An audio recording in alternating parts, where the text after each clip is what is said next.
ખેરાલુ શહેરમાં ખાડે ખાડા જોવા મળી રહ્યા છે તો રોડ પર મેટલથી વાહન ચાલકો હેરાન થઈ રહ્યા છે। ખેરાલુ નગરપાલિકાના હોદ્દેદારોએ વેટ મિક્સની સાથે મેટલ ખાડાઓ પૂરવાની સૂચના આપી પણ કોન્ટ્રાક્ટરે મોટા મેટલ પાથરતા હાલ વાહન ચાલકો પરેશાન જોવા મળ્યા।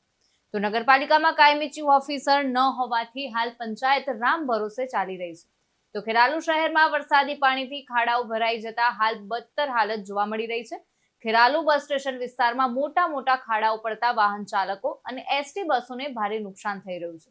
એસટી ડેપોના ગેટ આજુબાજુ પડેલા ખાડામાં ગંદુ પાણી ભરાતા વેપારીઓ પણ અકળામણ અનુભવે છે। તો આ વોર્ડના સભ્ય મહેશભાઈ બારોટ સત્તામાં હોવા છતાં લાચાર છે। ખાડાઓમાં ભરાયેલા ગંદા પાણીથી રોગચાળો ફાટવાની દહેશત પણ છે।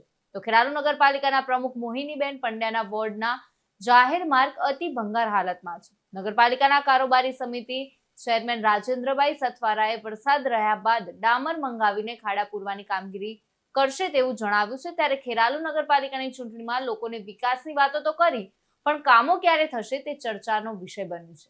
રાજેન્દ્રભાઈ ડાયાલાલ સથવારા। નગરપાલિકા દ્વારા નગરમાં જે ખાડા અત્યારે પડે છે કેવી રીતે પૂરાશે?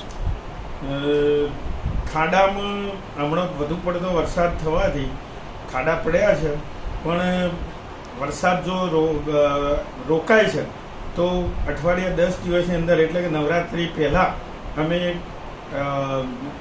ડોમરનો પ્લાન્ટ ચાલુ થાય છે ટૂંકમાં, એટલે એ ડોમરની ગાડી લાવીને પૂરવાની ગણતરી છે। કારણ કે ખાડા એ ટાઈપના છે કે સીસી થાય એવું નથી। આમ તો સીસીથી અમે પૂરી કાઢવાના હતા પણ સીસી થાય એવું નથી એટલે ડોમરની ગાડીથી પૂરવાનું નક્કી કર્યું।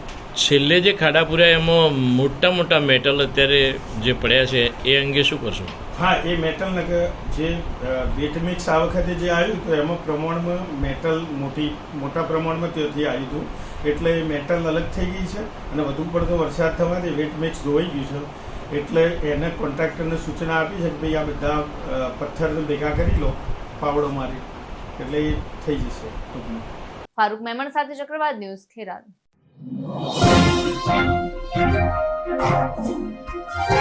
you.